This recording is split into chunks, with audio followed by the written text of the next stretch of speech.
Yes,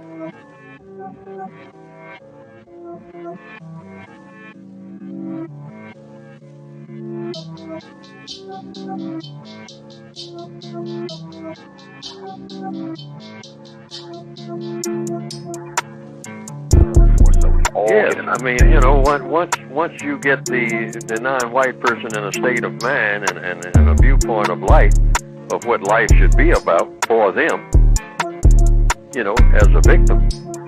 I mean, there's an old adage, there's nothing better than having a happy slave. That's a perfect situation. A slave that's walking around grumpy all the time, man, is dangerous. But the slave that's playing that banjo and kicking up his heels and think he's in heaven, that's the one we want to keep. A grumpy slave might slip up behind you any dark night with an axe.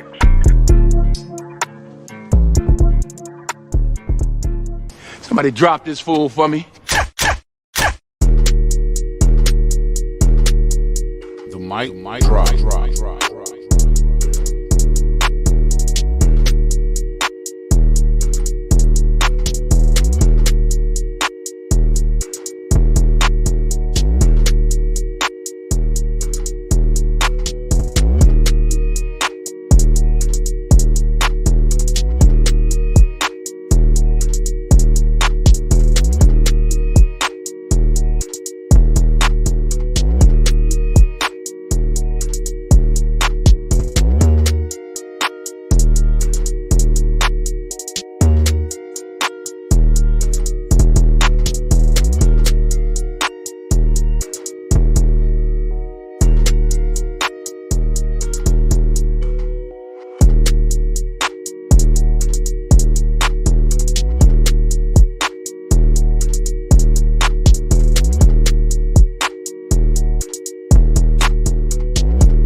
The mic drop.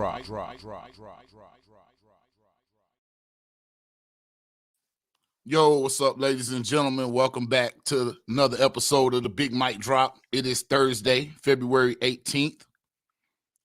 Wonderful day today, man. Despite the fact of, several things, tragic things happening, overall, a day above ground is a good day. Those of you who are here, I'm glad to see you in here. Those of you who came back, welcome back. Those of you who it's your first time, welcome. If you're watching this on YouTube, please hit like and share. Please hit like and share, and also subscribe to our channel. We're trying to grow. We're trying to get the message out there. This is the Big Mic Drop. So tonight we're going to be talking about something pretty interesting. I was just thinking, I saw the movie Judas and the Black Messiah, and I started thinking about the whole concept of Judas and himself. And we got some comments in here. Let's see who we got up in the house. Yo, Amber in the house. Thank you. So we watched the movie Judas and the Black Messiah the other day, and this is not going to be a spoiler. I'm not getting ready to talk about the movie. I am going to talk about, however, what the movie's based on, the concept of a Judas, and how to recognize a Judas, and what to do with a Judas.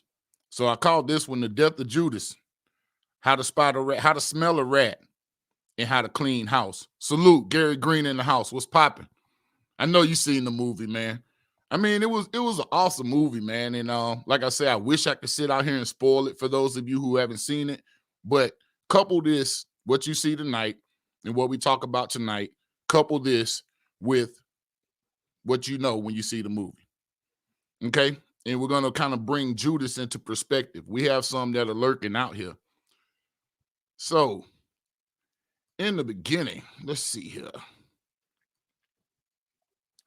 So, before we go any further, I do want to take time out to say rest in peace to a hip-hop icon, to your far right, Prince Marky D of the legendary Fat Boys, which was my favorite group growing up. My first favorite hip-hop group was the Fat Boys. The legendary Prince Marky D passed on today. He's now an ancestor. He's also joining Buff. As long as they're saying the last Fat Boy died, but I believe Kool Rock-Ski is still alive. So, you know. Okay, yeah. G Green. Rest in peace, Prince Marky D. We're going to go ahead and move on with the show, but a hip-hop legend has died today. He's transitioned. He's an ancestor right now, and we just want to let those know in his family that, you know, our condolences go out to you, and we've lost a legend. I mean, he was just as much a part of my life as G.I. Joe growing up, honestly, and that's saying a lot. Also, I ain't have enough room to put a picture of him up, but Rush Limbaugh, legendary radio host of the Rush Limbaugh Show, the Excellence in Broadcasting Network, he passed on yesterday, 70 years old. I've been seeing a lot of mixed comments about Rush Limbaugh. So, yeah, Kool Rock-Ski is still alive. Thank you. And also, hold on. Sheila E. is doing a Crush Groove reunion on YouTube this weekend in honor. Awesome. We got to check that out. And you check, Kool Rock-Ski is still alive. Yeah, absolutely. So we still have one member of the Fat Boys left. And let's honor these brothers, man, because whether you like them or not, they played such an integral role in making hip-hop mainstream. I mean, just, you know, if it weren't for the Fat Boys, it would have never been a Heavy D. It wouldn't have been a Biggie. You know, it just wouldn't have been no room for big guys in the industry, man. You know, everybody would have had to look like LL Cool J back in those days. And, you know, it wasn't all about that. You had big cats that could rap too. So shout out to the Fat Boys. You know something? Can I do it, y'all? Hold on, man. I was going to do this at the end of the show, but I think this is appropriate. Hold on one sec. Let's see here. Oh.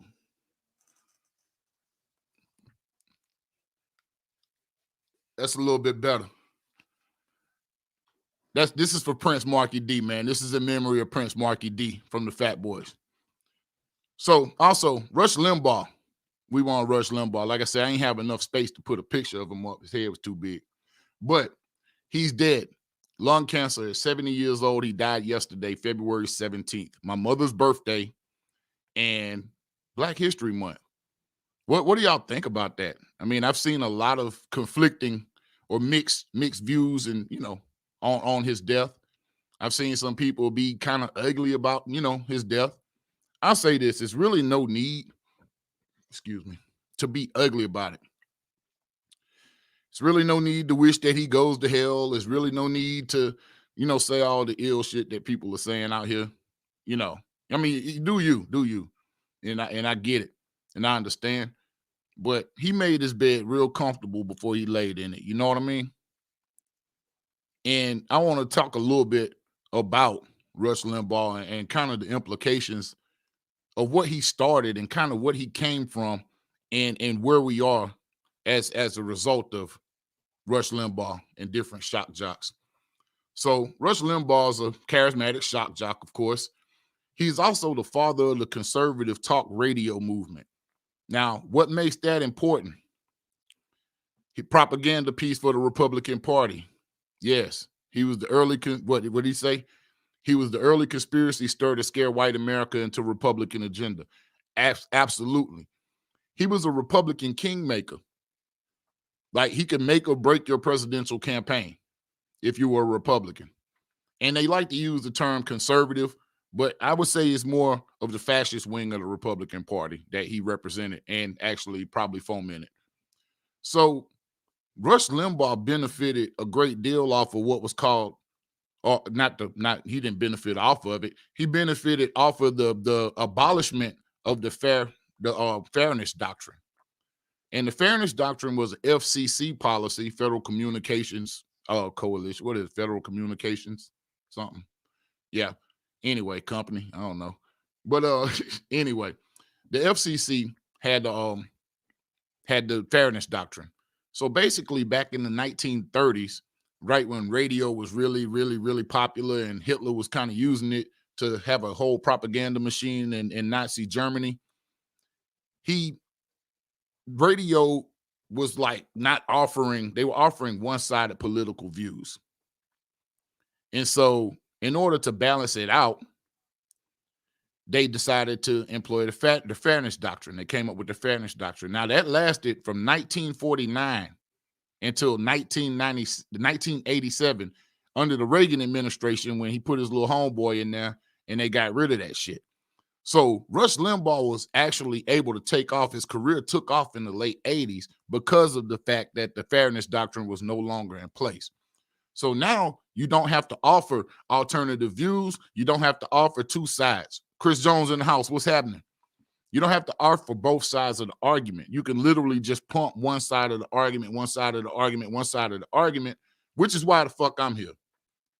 Honestly. Like, if there was a fairness doctrine, then I'd actually have to listen to Republican people and listen to people that didn't agree with me to kind of give everybody a fair shake, even though, we're not under the FCC or anything.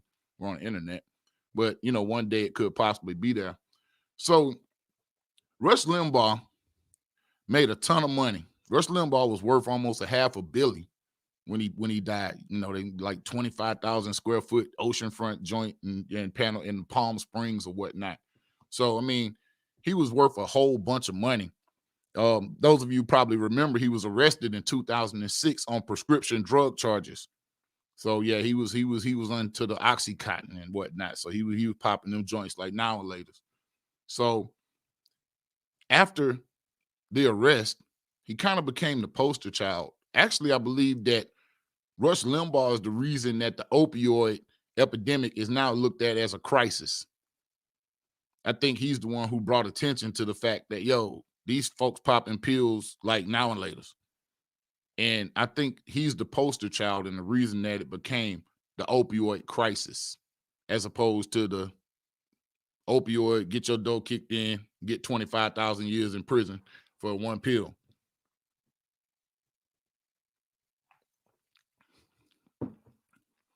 Rush Limbaugh was a Judas to his people. And it's only right that, I get started off talking about it, because he had that spirit of Judas was there. Rush Limbaugh misled millions of people for years and years. And some of his theories were completely asinine. He was actually the one who said that, when the Obamacare came out, that they were going to have death panels and forced euthanization of older people. So you're going to have to kill your grandma. He's the one who said Obama wasn't born here. I hope he fails. I mean, it was just all these things that were borderline un-American, but yet he got the Medal of Freedom, Presidential Medal of Freedom last year from Donald Trump. I mean, pure propagandists, purposely misleading people, just basically being a liar. So, a person that could sit up and just lie to people. I mean, I try to fact check everything. I'm trying not to be out here putting out misleading information on purpose. I fact check everything before I get out here. But somebody as despicable as Rush Limbaugh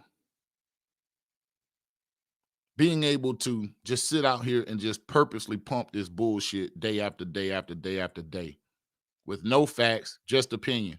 You got another one. You got a couple of them that are coming up. You got Tucker Carlson and you got Sean Hannity. Also Laura Ingraham. It's a couple of chicks in the mix too.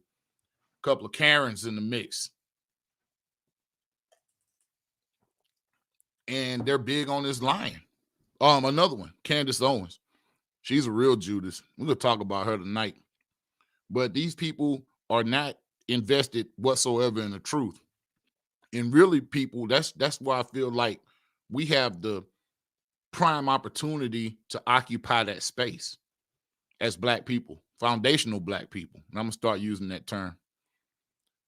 We have the end right now to occupy that space, that intellectual space, that space of truth, that safe space, that space that we all know is going to be safe. We all know that the truth is going to win, right? So why engage and invest in anything other than the truth? That's what I have to say about Rush Limbaugh. I'm not going to get into any niceties about him. I do feel, however, that his voice will probably be stronger in syndication because, I mean, he was very important to their movement. You might look up and see old Rush Limbaugh hologram out this whole something. I don't know, like, yo, they're going to do whatever they got to do to keep him alive like Elvis, right? So don't be surprised if you keep hearing more about what Rush Limbaugh said. My bad. I'm just looking at myself putting on chapstick. So how do you feel about Rush Limbaugh? I know some people were making a point that he died in Black History Month. So, you know, how do you feel about it? Matter of fact, I'm going to drop the number and we can go ahead and get this phone thing popping for real. So, yeah, you can drop your opinion on any of this stuff we're talking about tonight, 404-382-0420. Phone lines are open. So we're going to keep going.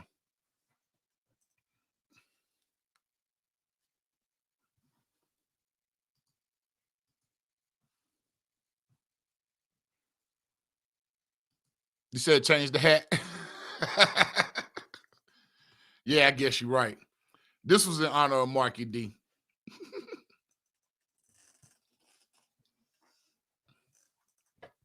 Boom. Let's get back to it. That's a lot better. It's a lot better.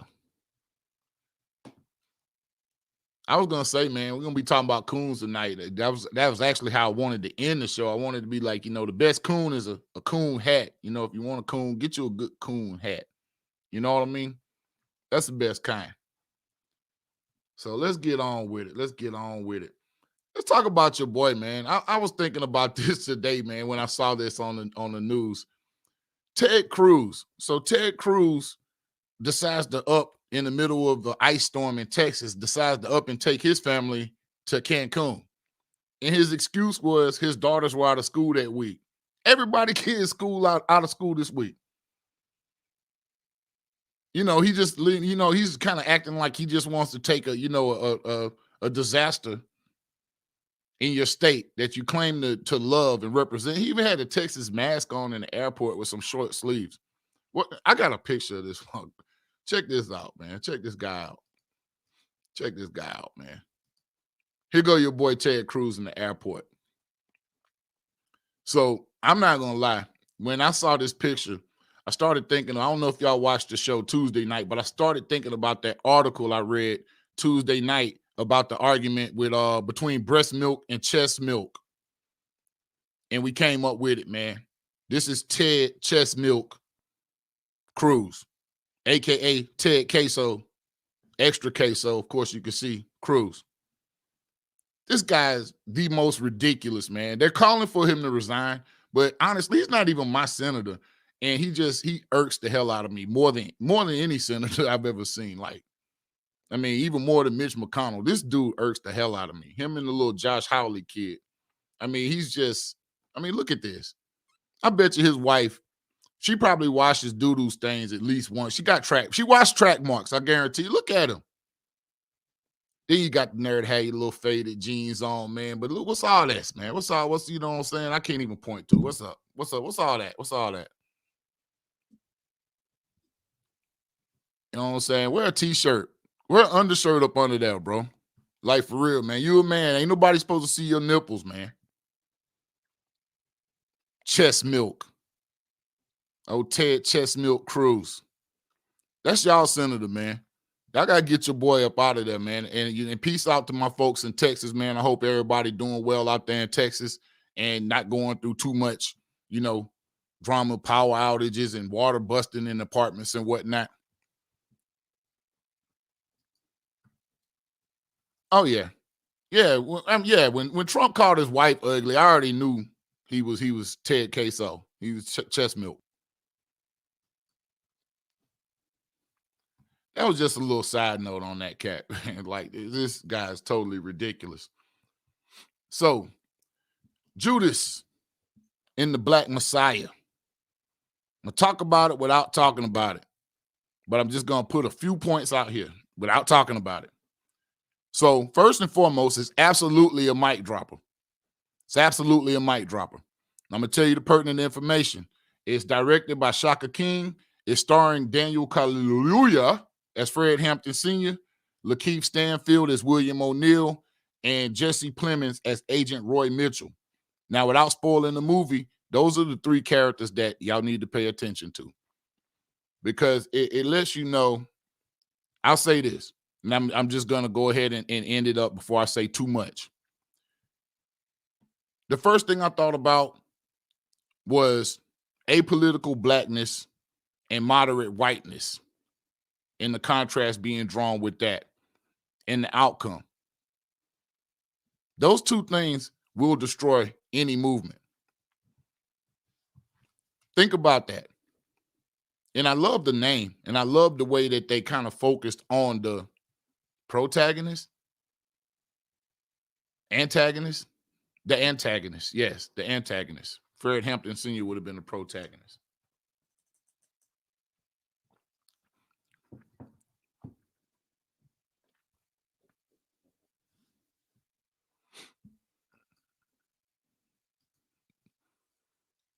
Yeah, you're right. Apolitical blackness and moderate whiteness. The mid-level manager that just wants to get along and gain a social foothold versus the I'm for the bag young black street cat.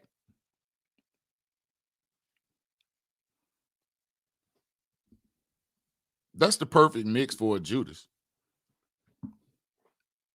Somewhere in between those things. Somewhere between the lack of commitment to anything, the lack of belief in anything. That's the end. That's how that spirit slips into you. And I'm not trying to get biblical and spiritual here. But we have to clean house, people.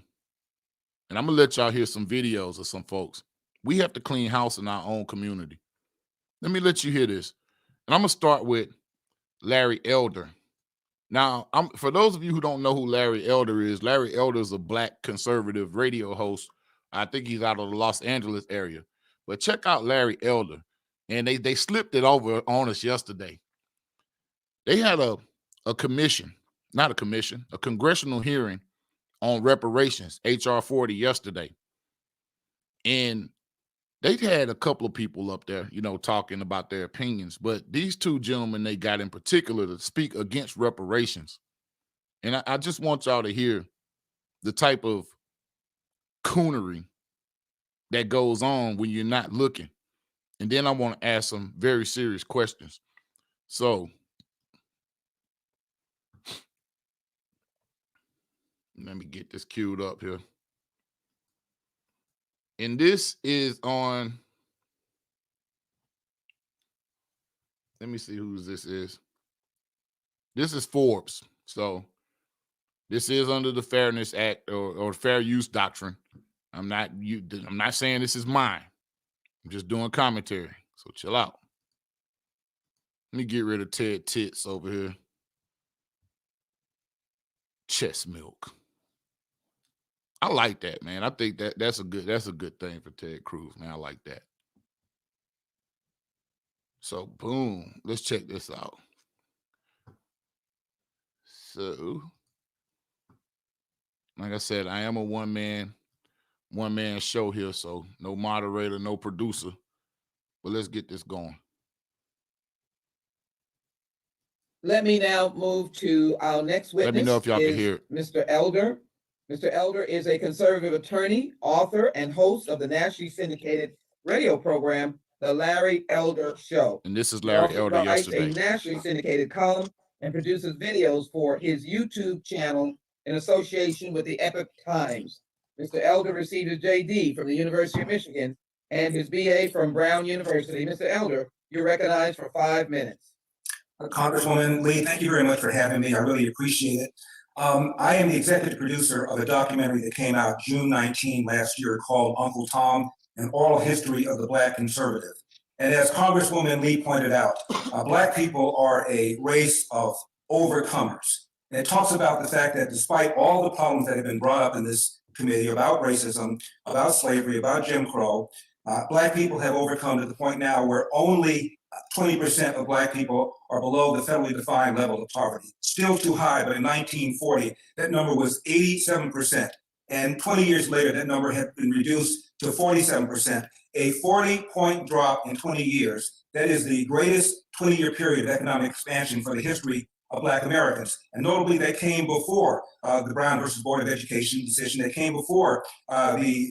Let me stop that right there for 1 minute. So notice that he came out immediately and started trying to placate to our ability to overcome versus our being owed some damn money. Notice how he never brings it up. In the very beginning, you're at a reparations hearing. Shouldn't you be talking about reparations? But no, he starts out with Blacks are a group we're known for overcoming.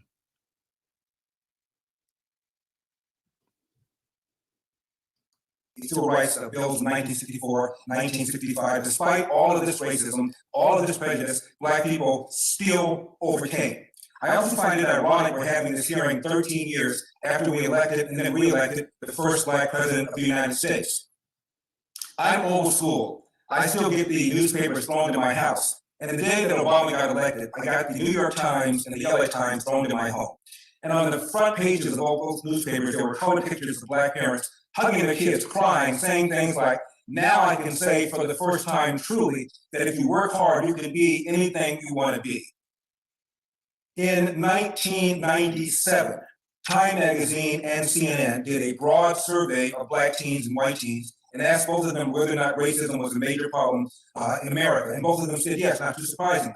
But then Black teens were asked the following question: is racism a big problem, a small problem, or no problem in your own daily life? 89% of Black teens in 1997 said racism was a small problem or no problem in my own daily life. In fact, twice as many Black teens as white teens said failure to take advantage of available opportunities is a bigger problem than racism. Okay. Couple of things to unpack with what he just said. So if you were asking teenagers in 1997 about racism, Black and white teenagers, then you were asking us when we were teenagers. In which case, you're still not understanding the fact that, yeah, racism didn't seem that bad when we were younger because the cops were all older than us. It's when the motherfuckers we went to high school with started being cops is when it really started getting bad. I think when it becomes the point to where you can get handled and dealt with in the streets and brought up in daylight by some race soldier, some cop. We didn't see that when we were growing up. So to invoke a 1997 study, I mean, you could have asked me anything back then. You know, fortunately, they didn't ask me in this survey, but listen to what these people are actually leaning on. He's leaning on research and surveys from 1997. They've done another survey since then, I'm sure. But finish checking them out. This is our Judas, one of them. End of quote. And that again was 23 years ago before Obama got elected, let alone reelected. Speaking of Obama, 2007, he ran for presidency. His rival for the Democratic side was Hillary Clinton. And on the Republican side, the two primary rivals were John McCain and Mitt Romney. Gallup asked whether or not Americans would not vote for a Black person, referring to Obama, would not vote for a woman, referring to Hillary Clinton, would not vote for a Mormon, referring to Mitt Romney, would not vote for a person as old as John McCain would be, 72. Okay. Y'all are getting where this cat's going. He's absolutely going nowhere.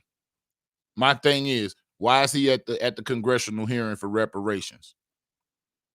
Now we're still under a Democratic controlled Congress. Am I missing something? Why would you need these two people there to try to pass anything concerning reparations if you have the majority? Watch for the pivot. I'm going to stop sharing this cat right now. We're going to talk about Judas because I think it's important. Like I said, phone lines is open. Drop your opinion. 404-382-0420. So let's get back to old Judy.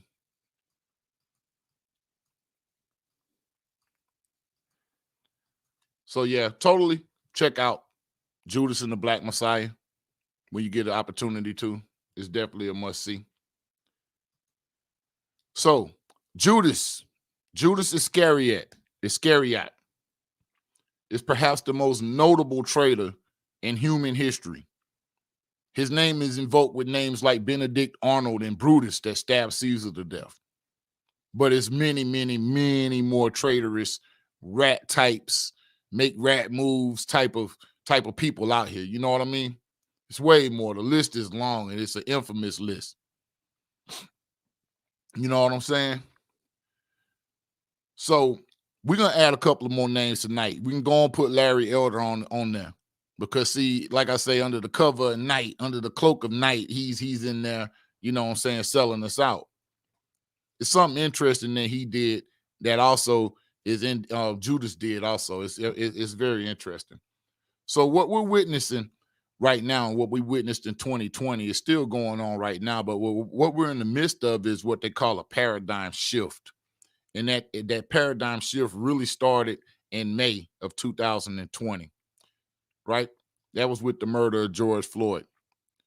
So white supremacists didn't expect one thing when they started coming up with this talk about justice and equality and all of this shit that they put in the Constitution. They did not expect that the scales of justice really existed and that they would be balanced one day.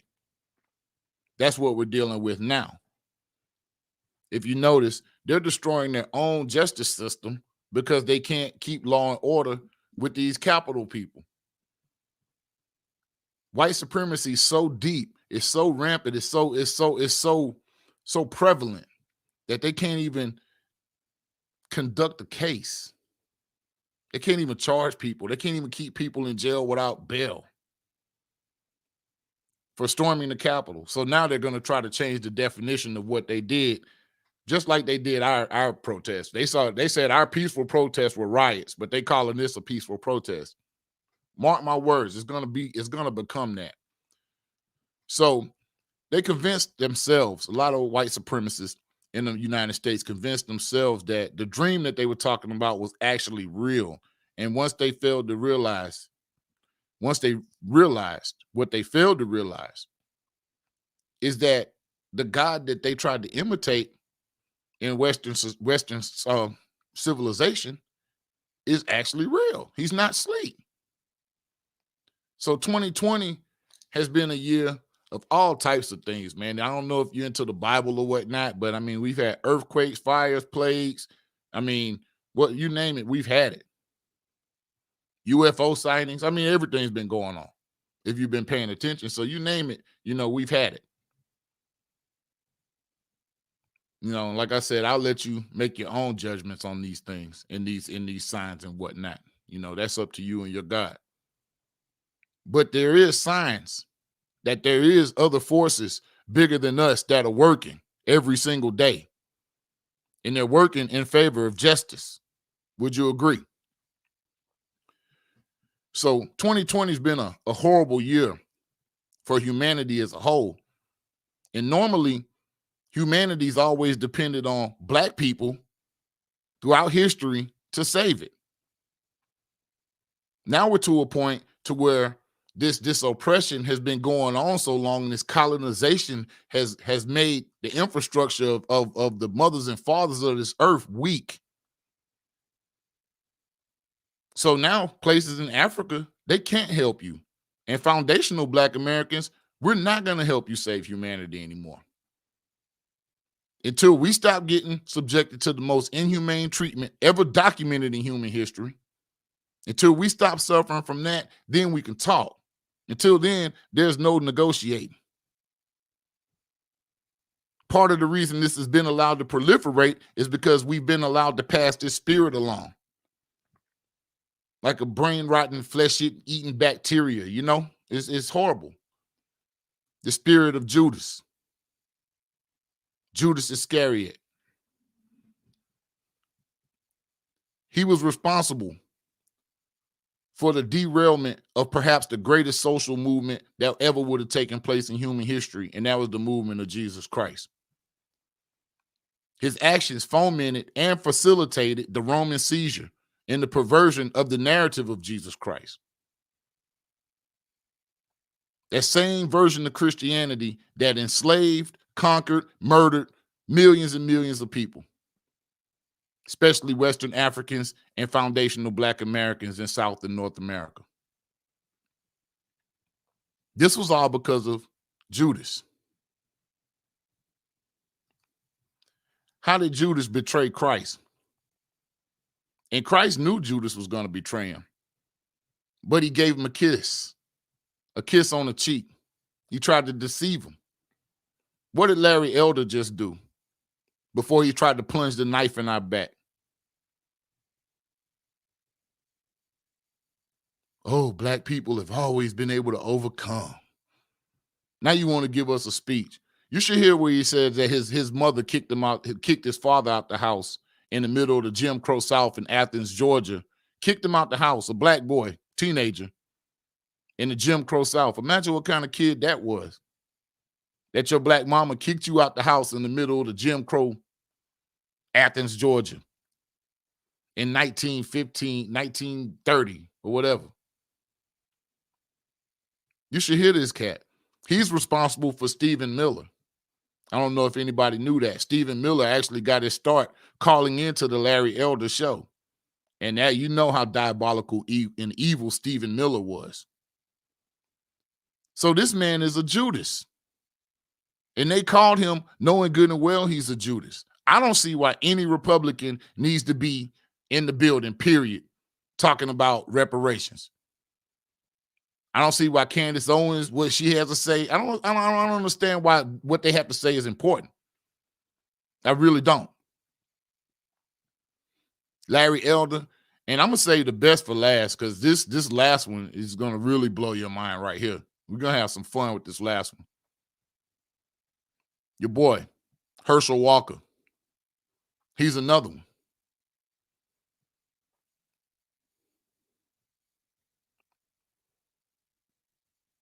We're in the midst of rat culture right now. Rat culture is culture right now.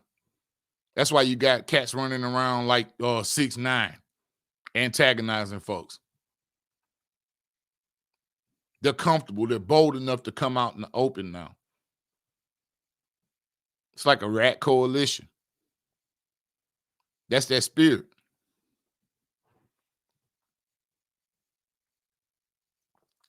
And if you listen to it and you allow it to get into your cipher, it will destroy you. It is going to take you down. Everybody has to be thoroughly vetted if they're going to get in the midst of this movement. Judas betrayed Christ for 30 pieces of silver. And what happened to him at the end is conflicting stories.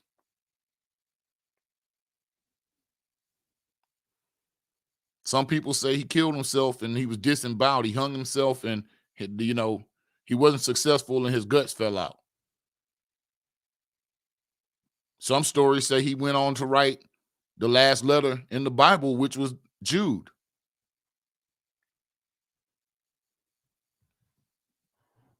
He may have also gone by the name Thaddeus.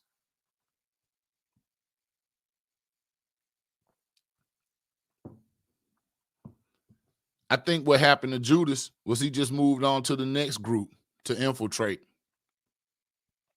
And he's done that throughout history. Same spirit as Cain. Go against your brother. Kill your own brother. Sell your brother out for money. You want to talk about 30 pieces of silver to get you to say any damn thing? I'm going to let you check your boy out. And we ain't gonna stay here all night tonight, but I just want you to check your boy out before we do get out of here. This is ridiculous. Receive reparation. Hold on.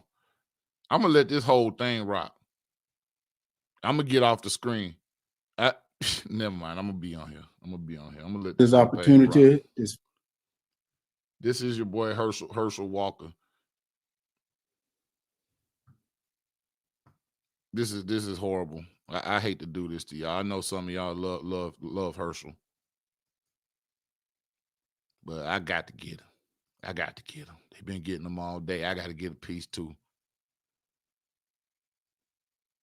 Ain't no need to see that Negro. Speak on reparation, which has been spoken about many times over my lifetime, but over the past year has become a hot topic. I asked the question why. There's been many surveys show that a large percentage of Black and white teens would say racism is better today than yesterday. We use Black power to create white guilt. My approach is biblical. How can I ask my Heavenly Father to forgive me if I can't forgive my brother? Now you hear that? Now he invoked the same Black teen survey. Ain't nobody gonna ask no Black adult shit. Everybody gonna ask some teenagers something. Have you seen, like, how many teenagers are really that conscious? Maybe nowadays they are, but how many teenagers are really, really that racially conscious? But they keep evoking the study of the teenagers. So honestly, kids, if somebody come up to you trying to survey you about racism, shut your ass up. Okay, tell them to come talk to your parents, because they will try to use this information against us in the future with Negroes like this.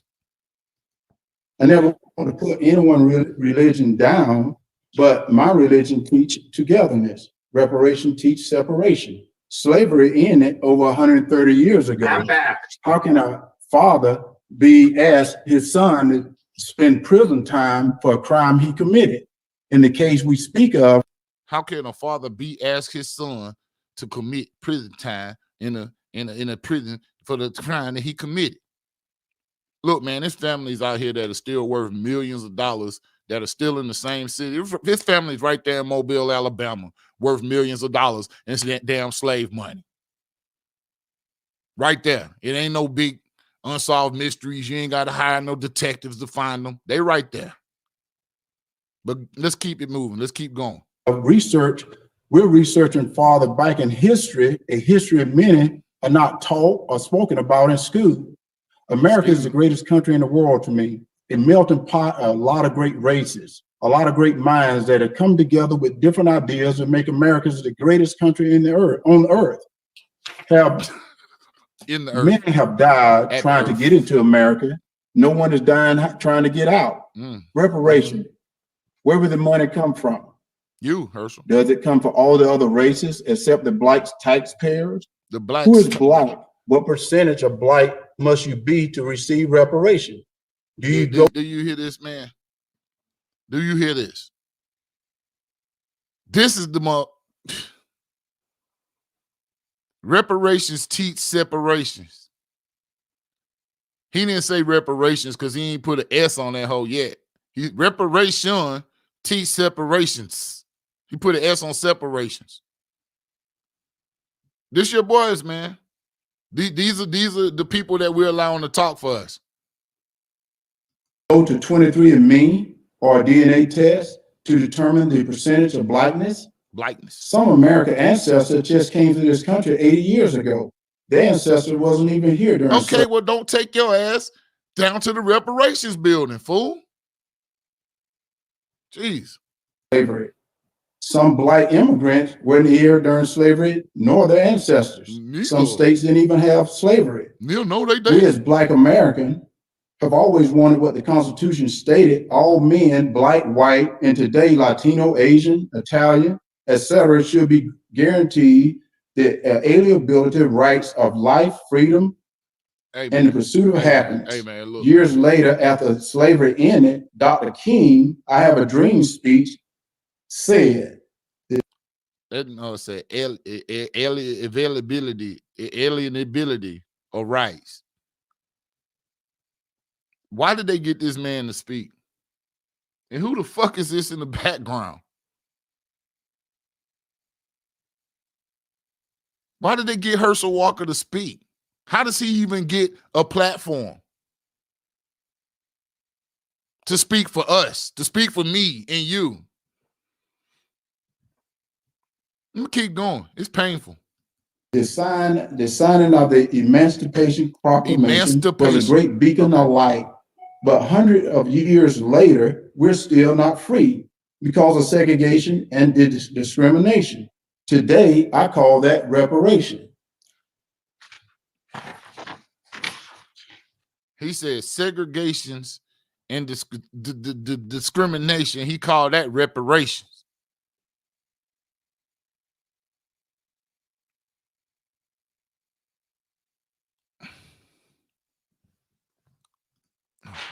I asked my mom, who is in her mid-80s, her thought on reparation. Her words, I do not believe in reparation. Don't get them. Who is the money going to go to? It can go to me. Has anyone thought about paying the families who lost someone in the Civil War, They who get fought paid for their freedom? They get paid. Your dad and I taught you, speaking of me, to provide. Okay. So first of all, nobody fought in the Civil War for free. If you was in the military, you were getting a paycheck. Let's just make that clear first and foremost. The military of the United States of America has always gotten paid for the most part. Maybe in the beginning they didn't. So there would be no reason to go back and pay somebody because they died because you were paying them. And to die was possibly or potentially their job because they enlisted or were drafted. Provide for you and your family through a good education and hard work. If you give a man a fish. Now you're going to believe him about education, right? Is Herschel Walker who we really want to be talking to about education? You feed him a day. You teach him to fish. You feed him a lifetime. Reparation is only feeding you for a day. It's removing the sign of for whites only, replacing the sign for no education here. Black America is asking for a hand up, not a hand out. Another big question, who is the guilty party? Should we start at the beginning where African Americans sold the African American ancestors into slavery? You hear this shit? He said African Americans sold our African American ancestors into slavery. Now, if you're talking about the African chiefs, them motherfuckers ain't African American, Herschel. Look, man, I'm going to tell you Herschel Walker's whole deal. See, man, if you could play football and you ain't got to know how to read because they're going to send you UGA and you're going to pass all your classes and you're going to be able to go, you're going to run the ball. But first you're going to go sit up on this big block and they're going to see how high you jump and how fast you run. And if you're good with your hands, and, you know, you're good with your hands and stuff. And see that you could be like me. That's what I tell the kids. They could be like me. They can go get bashed up the side of their damn head in the damn NFL and get on TV and read like freaking idiots. Right. And to a slave trader who eventually sold the African American ancestors to slave owners. The slave owners who had no success and no luck trying to make a Native American whose land they took become their slave because the Native American ran away. Well, they thought it was fine then to use African American who didn't know the country, didn't know the language, didn't know the religion, and they didn't run away. So I asked, why reparation? Well,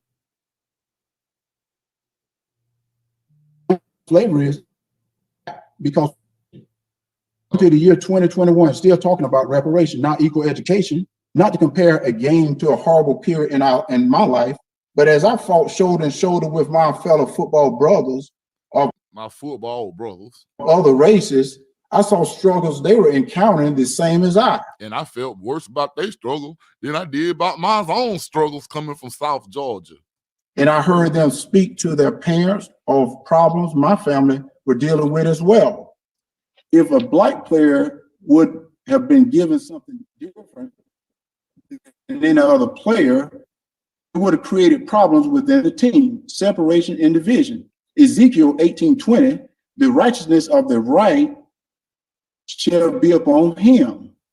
The son shall not suffer for the crime of the father, nor the father suffer the crime of the son, unless either father or son know beforehand the father or son was a criminal. Okay. So if you know that your daddy, and your daddy owned slaves back in the day, then you know they were criminals. Let's see. Hold on. Let's see what we got going. Got Diane. What's up, Diane? Hold on. Got a question. Do you think things like education reform, curriculum, mandatory cameras, and numerous other things be required for all police should be considered as part of the reparation conversation? I think that should be considered, but I'm a little more extreme than that, because I feel like part of the reparations package should be sovereign citizenship for Black people. We should be just like diplomats, foreign diplomats in this country. I think those who were slaves and relatives of people that were kidnapped and brought here should be treated like a diplomat from a foreign country would be treated. Great question. But yeah, they do need mandatory cameras and stuff like that. Education reform. Education reform. I believe that I'm a fan of private education, of course. But, you know, I do know that we have to have public education. But I believe that, you know, you should be able to have a choice of maybe wanting to take a Black history class and actually getting the real deal from a Black history class, as opposed to everything just kind of being lumped and grouped together. And the lesson plan is written in a way where some things get talked about and other things don't get talked about. I think that should stop. I think kids should have more choices in the diversity of their own education. What else? Yeah, mandatory cameras. Yeah, numerous other things. Like I said, I think maybe perhaps even the foreign, even having like a diplomatic immunity type of situation, we should still be allowed to have our own security in our own neighborhoods. And that's just to keep people safe. It's not to keep things separate. It's just to keep things safe. And in order to stay safe, we kind of got to like take some aspects and some people out of our neighborhood that have certain authorities. So everybody doesn't deserve to have authority over somebody's life. Let's finish listening to this cat. To help any race, provide them with a good quality education and help incentivize through opportunities with responsibilities, which helps generations in the future.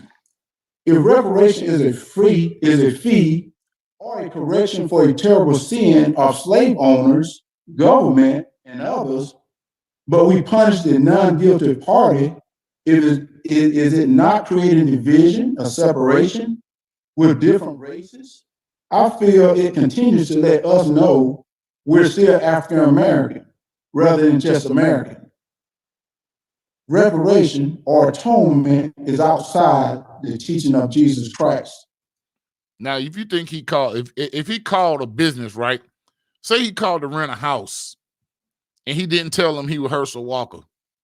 How do you really think they would treat him? Just listen to him. He's telling us to get a good education like he did. This man needs to be stopped. He needs to be silenced as far as being in the conversation about reparations. I mean, you came out, you were caping for Trump hard during the election. You were caping for Kelly Loeffler hard during the election. We already know you against reparations.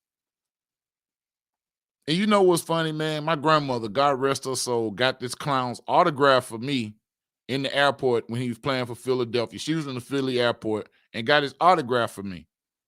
And I felt so bad for so long because I lost that autograph. I love my grandmother, God rest her soul, but I'm glad I lost that shit. This guy's a complete, utter clown. And they know who they get. They know who to get to have these conversations for us. They know who to get. Larry Elder, yeah, he spoke very eloquently. But Larry Elder is anti-Black to his core. Herschel Walkers anti-black to his core. Because see, the thing to do when you're not a Judas, thing to do is be a Peter. Peter had character issues too. Be a Peter. Just deny. You don't know shit. You know what I mean? I don't know who you talking about. But reparation, I don't know what y'all talking about. That's what you're supposed to do. But no, they allow an athlete, because they know that we like football, we believe, and we look up to our athletic heroes even after they long gone and fell off and smoking and drinking. We still idolize these guys, man.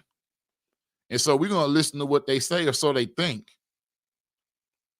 But Herschel Walker, I'm gonna tell you, notice something too about these cats. Look at both of those haircuts. They can't even go to a regular barbershop, man. They just got to settle for bad hairlines because they full of so much shit.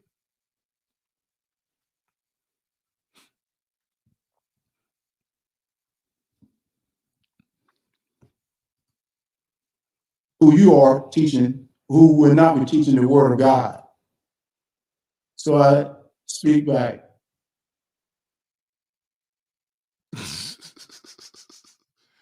That's your boy, dog. That's your boy, sons. Herschel Walker. Keep running. You should have been running touchdowns, man. Getting hit in your head. Because that's what you sound like. You're horrible. Man, look. I don't want to be messy. I don't like talking about people unless your name Ted Queso. Extra Queso. Ted Queso Cruz. Chest milk. But my goal isn't to offend or hurt anybody's feelings when I'm talking about this. And I'm definitely not trying to disparage people from having their own thoughts and their own political thoughts. Hell, even your own racial thoughts, you know, that's your prerogative. But I do have to point out things that I see that are inconsistent in this. See, the battle was already uphill. We already got a mountain to climb. We don't need any artificial barriers put in front of us on top of having to climb this mountain. You feel me? My goal is to remove those artificial barriers. So once again, I thank y'all for checking me out this evening. Thank you for checking out the Big Mic Drop. I hope you enjoyed it. Be safe. Be careful. We'll see you next time. And also, rest in peace to the family that the couple that was killed in Mobile last night, and the house set on fire. That's tragic. You know, my condolences go out to the family. That's my hometown. So I definitely keep my eyes on what's going on in the news there. So rest in peace. And y'all got to get it together down there, man. That's all I can say, man. It's too much. We're at war right now already. We're in a cultural war right now. We can't have internal wars going on. There go Clarence. I ain't seen you in a minute, man. What's up? Let's see what Clarence got to say. Brother, you're right. There are two spirits at work from the very beginning. One spirit of righteousness and the one that is spurious. And this is a selfish and opportunistic that has affected our people from the start. White supremacy is also, I sound like Herschel Walker trying to read. White supremacy has also entrenched itself in our psychological makeup. It's akin to a fish in water. They don't know that they're wet because it's their norm. Likewise, many people have Western mindset to the point where they can't recognize that very mindset is against them. Absolutely. Absolutely. Diane, thanks for checking out the show this evening. Peace. But yo, man, it's good to have y'all on here, man. Brother Clarence, you're absolutely right. We're gonna be talking more about this. We're gonna be digging in, man, because we gotta kind of, we gotta get in there and kind of massage it psychologically, man. We got some things going on that we need to get squared away, like ASAP. So we're gonna keep pumping the truth on the Big Mic Drop. So y'all keep listening. We'll holler at y'all later. Peace.